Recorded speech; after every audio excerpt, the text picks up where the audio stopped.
Olá, bom dia. Aula de hoje nós vamos falar sobre a cavidade pulpar, entender um pouquinho a composição dessa cavidade, entender um pouquinho do que é constituído, as suas funções, as formas, enfim, tudo o que engloba o tecido pulpar e a cavidade no qual ela se encontra, né, os canais radiculares, nós vamos aprender um pouquinho nessa aula de hoje.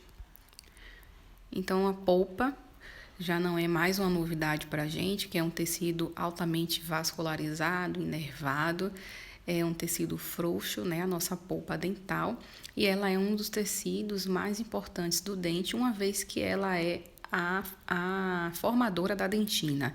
Então, a formação da dentina, né, que é aquela estrutura avascular, aquela estrutura amarelada que nós também já aprendemos no início da disciplina, quem é o responsável por formar a dentina é a polpa, né? Com lá na embriologia, o início lá da formação do dente, quem vai dar origem à dentina vai ser a polpa. Inicialmente a responsável é o tecido pulpar.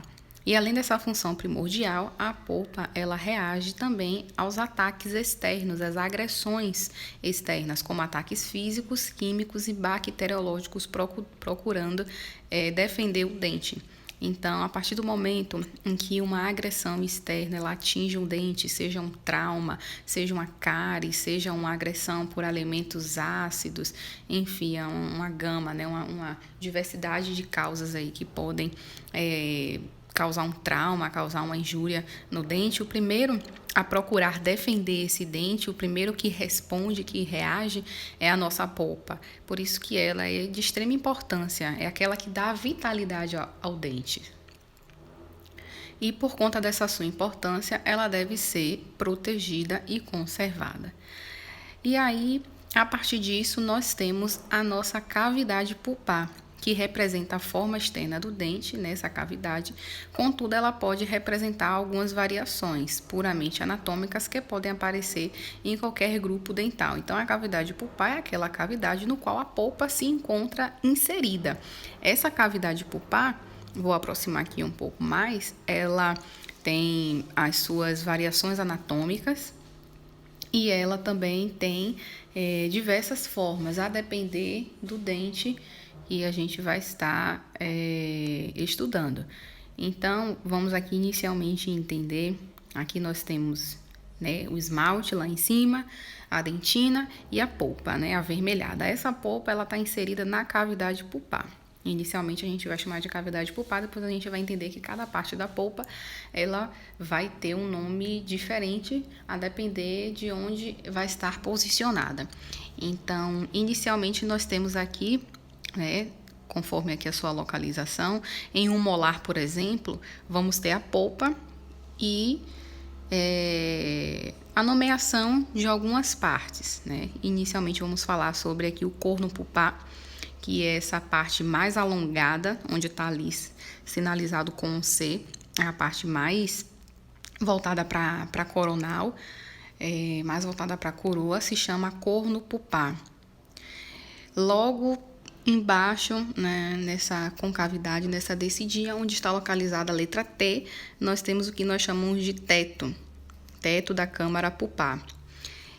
Ao lado temos as paredes, né? Temos a parede do lado direito, a parede do lado esquerdo, e na região de furca, que é na região onde divide as duas raízes, automaticamente vamos ter a divisão dos dois canais radiculares, nós vamos chamar de assoalho, onde tem ali o A localizado. Então, essas são as partes, né, iniciais, principalmente dessa polpa coronária, porque nós temos a polpa coronária e a polpa radicular. A coronária é aquela que fica localizada na coroa, como está mostrando aí na imagem. Essa parte aqui é a polpa coronária. Quando a gente sai da polpa coronária em direção à raiz, nós vamos ter a polpa, né, radicular, que está localizado e vai estar localizado nos canais radiculares. A gente vai entender um pouquinho mais para frente sobre isso. E um dente anterior, é um dente uniradicular que tem uma raiz. Geralmente nós não vamos ter o assoalho. Temos tudo parecido: o teto, as paredes, os cornos pulpares, Mas assoalho nós não temos, porque o assoalho fica na região onde há a divisão das furcas. Se eu não tenho furca em um dente anterior, em um dente uniradicular, logo não terei assoalho. A cavidade pulpar, ela é lentamente reduzida pela constante formação da dentina secundária. Essa diminuição pode provocar sua obliteração parcial ou mesmo total. Então, o que é que isso quer dizer? Que quando nós somos jovens, nós temos uma quantidade de tecido pulpar maior do que de dentina, né? Geralmente as crianças, as pessoas mais jovens não tem tanta deposição de dentina e com isso permite, né, uma polpa mais volumosa, uma polpa mais densa. À medida que vamos envelhecendo, o nosso dente também vai envelhecendo, a dentina ela tem uma deposição para o resto da vida praticamente. À medida que a gente vai envelhecendo, a dentina ela continua se formando, continua sendo depositada ali no nosso dente, né? Isso é natural, isso é fisiológico, é do próprio organismo. Então, à medida que essa dentina vai sendo depositada, a gente vai tendo uma diminuição do volume, da densidade da nossa polpa e uma maior quantidade de deposição de dentina. Então, geralmente, se a gente pegar para comparar, principalmente uma radiografia, um raio-x de uma criança e comparar com o raio-x de um idoso, a gente vai ver que o volume daquela polpa, do canal, da cavidade pulpar da criança, ela é bem maior do que o do paciente idoso, porque ele já é idoso, né? Já tem mais anos de idade e já tem uma deposição maior de dentina. Então, isso acontece com todo mundo, é fisiológico, é extremamente natural. Então, aqui, por isso que também, né, a cárie ela pode ser mais agressiva em uma criança do que no idoso, porque ela vai chegar com muito mais facilidade na polpa do que em um dente de uma pessoa idosa. Então, aqui a gente pode ver nessa imagem a ilustração da dimensão da dentina em um paciente jovem. Tá vendo? A gente tem uma dentina bem curta lá em cima da cavidade pulpar, e no paciente idoso, por conta da deposição de dentina, a gente vai ter um alongamento aí dessa quantidade de dentina e um estreitamento do volume da polpa. Essa dentina que vai sendo depositada ao longo da vida, né, ao longo dos anos, é chamada de dentina secundária. E a nossa cavidade pulpar, ela pode ser dividida em algumas partes. Nós podemos dividir ela em câmara pulpar e cavidade relacionada com a coroa do dente, né? E o canal radicular, que está em relação com a raiz. Então, temos inicialmente essas duas divisões, a câmara pulpar e o canal radicular. Onde é que fica localizada a câmara pulpar, né? É aquela cavidade, aquele local no qual a polpa coronária ela vai estar inserida.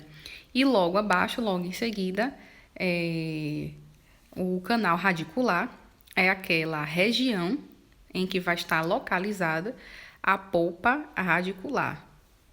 Então, vamos entender aqui. Câmara pulpar é logo essa parte inicial, né, essa cavidade que vai estar inserida ali a polpa coronária.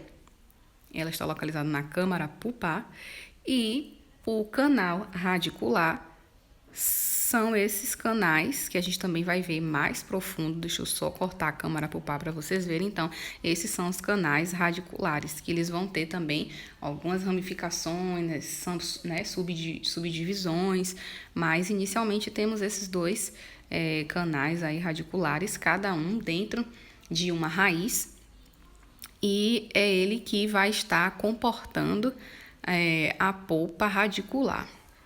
É apenas uma divisão anatômica. Claro que todo esse tecido é o tecido pulpar, tudo isso é a polpa. Apenas estamos fazendo uma divisão anatômica, né? Fazendo a divisão em partes a depender da sua localização. Então, é importante também levar em consideração a macroconfiguração e a microconfiguração da cavidade pulpar. A primeira macroconfiguração refere-se aos dados anatômicos radiográficos, já a segunda representa os sistemas de canais, e é o que nós vamos falar agora de uma forma mais complexa. que são esses sistemas de canais. Nossa polpa, o nosso canal radicular, ele é composto por um sistema, como eu acabei de dizer, chamado de sistema de canais. Nesse sistema de canais, a gente vai ter diversas, ramificações, e cada ramificação vai ter uma denominação, vai ter uma nomenclatura, um nome, baseado na sua posição. Então, vamos lá falar das ramificações dos canais desse sistema de canais. Porque o que vem à nossa mente parecendo que a polpa ela é apenas um fio, que vem lá da câmara pulpar, polpa coronária, desce pelo canal radicular, apenas um fio em cada raiz, mas não é bem assim que acontece. Dentro de cada raiz a gente vai ter um sistema de canais, vai ter uma diversidade de ramificações. E tudo isso é importante, é fundamental, principalmente no tratamento endodôntico. Então, vamos lá. Primeiro, nós temos o canal principal. Aqui do lado a gente tem a representação, só tem a raiz, um pedaço aí de uma raiz. E dentro dessa raiz a gente pode ver várias linhas. Essas linhas são o sistema de canais. A gente vai entender qual canal é que vai estar se referindo a cada numeração. Então, primeiro nós temos o canal principal. É aquele canal mais volumoso, mais calibroso, o mais visível também, principalmente na radiografia, macroscopicamente, é chamado de canal principal, representado pelo número 1. Então, a gente pode ver aqui, nessa extensão vertical de cima até o forame apical, que é aquele forame que fica no ápice da raiz, é o buraquinho, pelo qual passam os nervos, os vasos. E aqui a gente tem a constituição desse canal principal, representado pelo número 1. Então, ele sai da câmara pulpar e vai até o forame apical. Ele sai de lá de cima, desde a polpa coronária, e segue uma direção contínua, retilínea, até o forame apical. É o mais calibroso, mais volumoso. Já o segundo, ele pode ser considerado também um canal principal, mas ele tem um nome mais específico, que é chamado de canal colateral. Ele aparece paralelamente, ou seja, ao lado do principal, ao lado do número 1. Contudo, ele tem um menor calibre e ele pode também alcançar o ápice, ele pode também alcançar esse forame apical. Então, vemos aqui na ilustração, o número 2 está representando aí o canal colateral, que também pode ser chamado de um canal principal. Ele faz parte também do canal principal, mas o principal mesmo é o número que está representado pelo número 1. O número 2 é chamado de colateral, que ele também pode ir até o forame apical. É bem parecido com o canal principal, porém ele é menos calibroso, menos volumoso. O terceiro é chamado de canal lateral. Ele sai do canal principal e vai até a superfície externa do dente. Ou seja, ele já é como se fosse uma ramificação.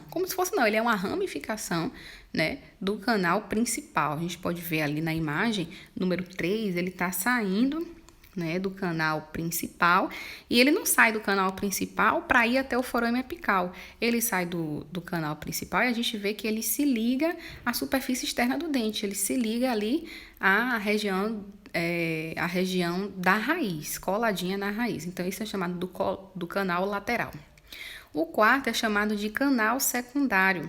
Ele está localizado lá no terço apical e ele sai do canal principal e vai até a região do pericemento. Então, é como ele se fosse um canal lateral. Porém, ele não está localizado logo na parte inicial do canal principal. A sua ramificação é no terço apical do canal principal. Vamos lá entender. A gente tem o canal principal, número 1. Se a gente descer, a gente vai ver uma ramificação lá embaixo, número 4. Essa ramificação é chamado de canal secundário. Agora, diferente do canal lateral, que é o número 3, ele não vai se ligar à parte externa do dente, ele vai se ligar à região do pericemento, que é aquele tecido membranoso que vai ficar entre a região do alvéolo e a raiz, que é o cemento, o pericemento. Então, esse canal secundário, ele é uma ramificação do principal, porém, ele vai se localizar ali, vai se ligar à região do pericemento. Já o quinto, nós vamos ter aqui o canal acessório. O canal acessório, ele deriva do canal secundário para o cemento apical. Então, é uma ramificação da ramificação, ou seja, a ramificação do canal secundário, né? O canal acessório, que é o número 5, ele é uma ramificação do canal secundário. Se o canal secundário é uma ramificação do canal principal, então o canal acessório é uma ramificação da ramificação. Aqui, vamos entender. Tá vendo? Eu tenho o número 4, que nada mais é do que o canal secundário, e o número 5 está saindo do número 4, ou seja, o canal acessório está saindo do canal secundário e se ligando aí a essa região do segmento apical, que é o segmento localizado no terço apical da raiz. Então, esse é chamado de canal acessório. Nós podemos ter também chamado de canal ou de interconduto, que é o número 6. O interconduto são pequenos canais que interligam canais principais. Então, por exemplo, aqui, lembra quando eu disse que o número 2 ele pode ser chamado também de um canal principal, mas ele tem um nome específico, canal colateral? Então, isso também é válido, né? Mas a representação aqui do número 6, ele mostra, né, o interconduto é aquele que vai ligar os canais principais.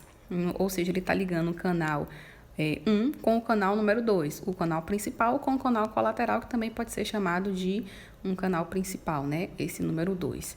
Então, ele está ali ligando os dois canais, ele tem essa função, é o interconduto.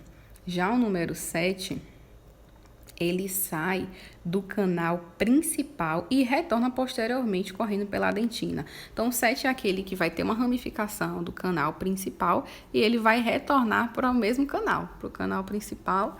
Ele vai percorrer ali a região da dentina, ele vai e volta, tá? Então, como mostra aqui o número 7, saiu do canal principal e voltou. Não se ligou ao pericemento, não se ligou à região externa do dente, como o número 3, mas ele voltou para o canal principal. Esse é chamado de canal recorrente. O número 8 é chamado de canais reticulares. Ele é uma rede de pequenos canais que vão interligar os canais principais. Então, diferente do número 6, não é apenas um canal que vai ligar ali os canais principais, mas esses canais reticulares, ele forma uma rede, um complexo de canais que vão se entrelaçar entre os canais principais, ou seja, aqui a representação no número 8. Dá pra gente entender que a gente tem aí o ápicezinho, né, um cortado, um pedacinho de a raiz, a região do ápice, e o que está dentro, o que está dentro aí dessa raiz, né, são os canais radiculares. No caso desse dente, a gente tem 3 canais principais, porque isso, gente, pode acontecer. A quantidade de canal, ela não está diretamente ligada com a quantidade de raiz. Eu posso ter 2 raízes em um dente e 4 canais e 5 canais. São coisas totalmente diferentes, como a gente está vendo. São estruturas, né, que vão sair da polpa, vamos dizer assim, vão formar um sistema de canais, né? Uma rede, vamos se dizer assim. E principalmente quando forma essa rede que liga nesse caso tem 3 canais principais, que liga os canais principais, a gente vai chamar de rede de canais ou canais reticulares. Aí a gente tem aqui, tá vendo como tá bem emaranhado, parecendo uma rede mesmo, por isso que ele tem esse nome. Então, só recapitulando, tá? Para não confundir a cabeça de vocês. Canal radicular não tem nada a ver com quantidade de raízes. Eu posso ter, a gente vai ver mais adiante, 3 raízes, um dente que tem 3 raízes, geralmente os molares superiores, eles apresentarem aí 4 canais radiculares, 5 canais. Isso é bem comum. Nem sempre ele vai estar ligado com a quantidade de raízes. E o número 9 é chamado de delta apical, são múltiplos canais que saem do principal forame apical e desemboca no ápice, formando múltiplas foraminas. Então, nada mais não sei se vai dar para enxergar aqui no número 9, lá embaixo a gente tem, tá vendo essas 3 ramificaçõezinhas, essa, né, localizada na região do forame apical, isso é chamado de delta apical. E vamos falar agora da forma da câmara pulpar. Cada grupo de dentes vai ter uma forma, né, diferenciada dessa câmara. No grupo dos dentes anteriores, nós vamos ter uma forma triangular, com a base voltada para a incisal e o vértice voltado em direção ao colo do dente. Então, desse grupo de dentes, os incisivos inferiores eles podem apresentar uma forma elíptica, bem ligeiramente, e os caninos podem apresentar, né, o triângulo com os seus ângulos mais arredondados. Então, a gente vai ter aqui nos anteriores, geralmente, a forma dessa câmara, ela tem a base, é triangular e tem a base desse triângulo voltado para a região incisal. E o vértice do triângulo voltado em direção ao colo do dente. É como se parecesse um triângulozinho mesmo, né? Tá vendo? Um triângulo bem alongado.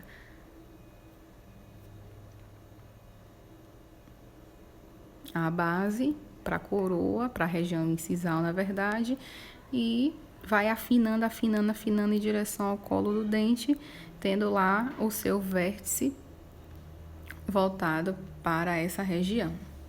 É uma forma de um triângulo mesmo. Aí ele faz algumas observações, né? Que nos incisivos inferiores, ele pode ter uma forma ligeiramente elíptica, porque os incisivos inferiores, eles não são tão largos, né? Quanto os incisivos superiores. A gente tem uma coroa mais larga nos incisivos superiores, e pelo fato dos inferiores serem mais achatados, eles talvez não apresentem tanto essa forma triangular, mas sim uma forma mais elíptica.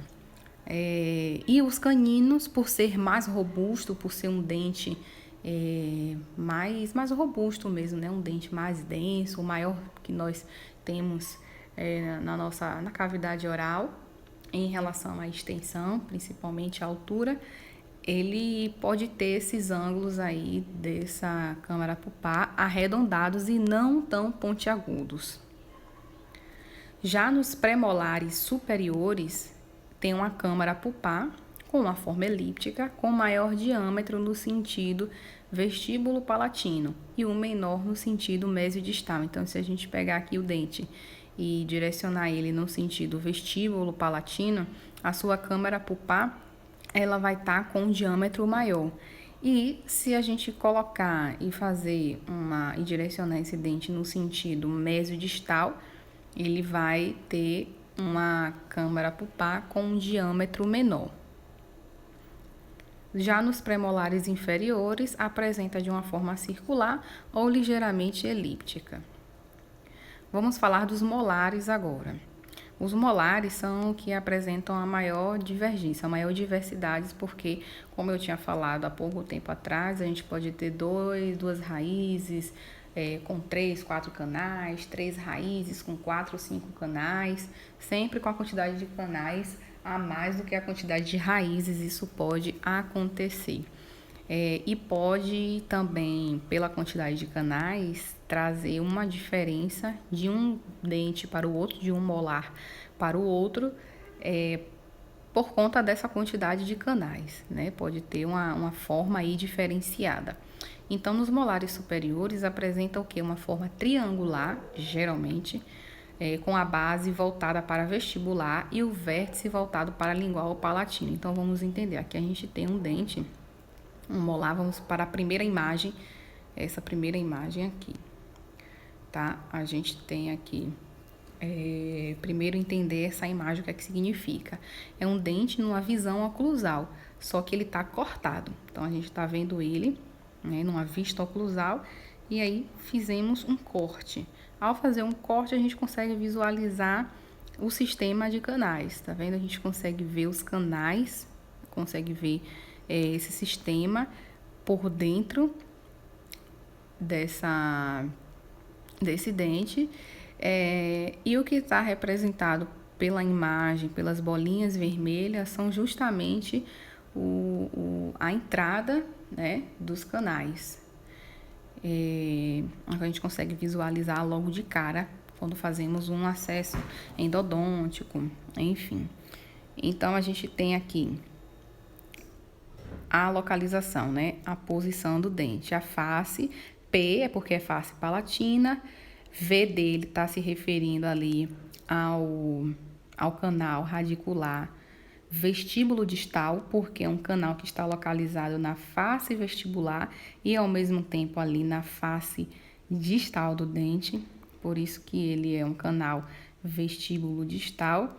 E temos o canal, na verdade é distovestibular, é quem mais fala, e temos o canal mesiovestibular. Então, dá para localizar, né? A gente precisa fixar, primeiro ponto é entender a face, qual é a face, onde é que está as faces dos dentes. Então, em cima é a face vestibular, do lado esquerdo é a face distal, do lado direito é a face mesial, tá vendo? É a maior face, e embaixo é a face palatina. Nos molares superiores, nós vamos ter 2 canais, geralmente, tá? Podemos ter mais, mas geralmente vamos ter 2 canais vestibulares, que é o mesiovestibular e o distovestibular. Ele está seguindo a linha da posição, está seguindo o posicionamento da raiz, né? No molar superior, nós temos 2 raízes vestibulares, a raiz mesiovestibular e a raiz distovestibular. Nessa raiz, nós vamos ter os canais radiculares, tá? Então, com isso, a gente tem o mesiovestibular e o canal distovestibular. Lá embaixo, a gente só tem uma raiz, né? Que é a raiz palatina. E essa raiz está representando nessa imagem apenas um canal, que é o canal palatino. Já na imagem do lado, essa daqui, vou aproximar só para vocês verem, ela já está apresentando um outro canal, tá vendo? A gente continua tendo um canal mesiovestibular, distovestibular, o canal palatino, mas aí apareceu um outro canal bem coladinho com o mesiovestibular, que é o canal mesiopalatino. Na verdade, mesiopalatino não, aqui não tá certo não, é canal mesiovestibular 2, tá? Essa imagem aí não é mesiopalatino, é mesiovestibular. A gente vamos ter 2 canais mesiovestibulares, que é o mesiovestibular 1 e o mesiovestibular 2. Isso pode acontecer em uma, como eu falei, em uma raiz, na raiz mesiovestibular, a gente vai apresentar o quê? 2 canais vestibulares, 2 canais mesiovestibulares, como está representando nessa imagem. Aí não é MP, é MV2, deveria ser MV2, representando o mesiovestibular 2, ou seja, o segundo canal que nós achamos que é o segundo canal mesiovestibular. E aqui nós temos a outra imagem, representando aqui outro sistema de canais. Novamente, um dente visto na oclusal.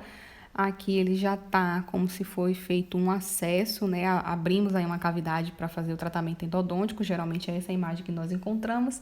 E quando nós abrimos aí essa região, damos de cara com o sistema de canais. E aí temos a representação das faces, né? Face vestibular, a lingual, mesial e distal aí, destacada de vermelho. E no canal que está voltado para mesial e para vestibular, onde tem o MV, é o canal mesiovestibular. No canal onde está sinalizado ali ML, é o canal mesiolingual, porque é um canal que está localizado para face mesial e face lingual ao mesmo tempo. E esse canal aqui isolado, ele é o canal distal, que é aquele voltado para a face distal. E aí a gente pode ver que parece ser o mesmo dente, quando a gente estende um pouco mais, abre mais um pouco essa cavidade, a gente encontra um 4º canal, que é o quê? O canal distovestibular, que está voltado tanto para distal como para vestibular. Por isso que é chamado de canal distovestibular. Então, é por conta disso que os molares é o que mais apresenta, assim, uma variedade, né, de canais. É muito comum termos 3 raízes com 4, 5 canais, 2 raízes com 3 canais. Isso é extremamente comum. Então, e principalmente nos molares superiores, que são aqueles que apresentam 3 raízes. Então, eles geralmente vão apresentar dessa forma triangular.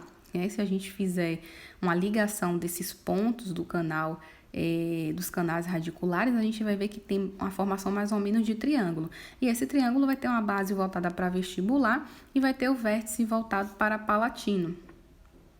Então, se a gente pegar aqui a face vestibular, ligar aqueles dois pontinhos lá em cima, aqueles dois canais, ligar com o de baixo, a gente vai ter a formação de um triângulo. A base desse triângulo vai estar voltado para vestibular e o vértice vai estar voltado para palatino ou lingual. E como mostra aqui na imagem também. Já nos molares inferiores, ele apresenta uma forma mais trapezoidal, com a base maior para a mesial e a menor para a distal, podendo ter uma variação para uma forma mais retangular, porque nos inferiores a gente tem o quê? A gente tem apenas duas raízes, então o que a gente vai encontrar é uma imagem parecida com essa daqui. Essa daqui é uma forma mais retangular, uma forma de um trapézio, porque ele vai ter a sua raiz mesial, né, e a sua raiz distal. Com a raiz mesial e a raiz distal, a gente pode ter um canal em cada raiz, ou podemos ter mais de um canal. Nesse caso aqui está apresentando 4 canais, mas poderia ser assim, apresentando apenas 2 canais, um referente a cada raiz. Mas como eu falei, não é uma regra, pode apresentar mais de 2, 3 canais.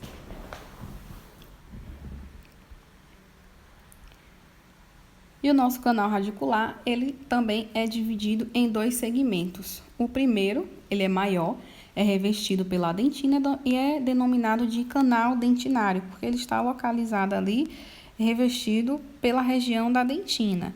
E o segundo, ele é menorzinho, ele é revestido por semente e por isso ele é denominado de canal sementário.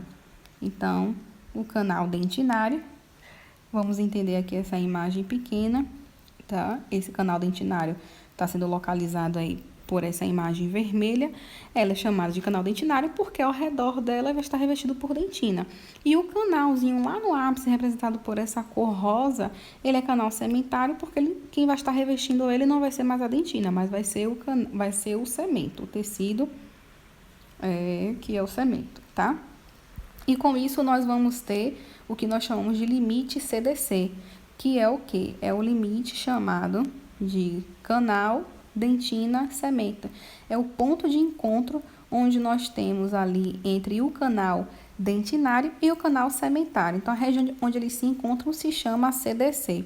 Aqui onde tem escrito junção CDC, ou também chamado de constrição apical. É a região onde o canal dentinário se encontra com o canal sementário. Nós vamos ter um limite chamado de limite CDC. Esse é um campo de ação do endodontista, pois é uma estrutura que é considerada como o ponto crítico e como limite de segurança para a obtenção de sucesso no tratamento. Então, durante o tratamento endodôntico, é muito difícil, óbvio, encontrar esse limite CDC, porque isso tudo isso que nós estamos conversando é muito mais microscópico do que macroscópico. Então, a gente não sabe de fato onde é o limite CDC, mas se pudesse saber de onde é que ele está localizado, seria brilhante para a endodontia, porque é o ponto principal, o limite principal de onde devemos realizar toda a descontaminação, né, do dente que foi contaminado pela cárie, a polpa e tudo mais. É o limite ali onde o endodontista ele procura sempre trabalhar para promover um prognóstico melhor, o máximo, né, de prognóstico melhor para esse dente, para esse paciente. É o limite CDC. Mas, claro, tudo isso é microscópico. Nós temos mais ou menos uma noção de onde ele pode estar localizado, né, baseado em estudos. Enfim, um conteúdo, é algo muito mais complexo, que não compete a vocês. Mas é possível chegar bem próximo do limite CDC. Mas se nós pudéssemos mesmo ter a certeza, a convicção de que ele está ali, instrumentar e realizar o procedimento naquele limite, seria perfeito.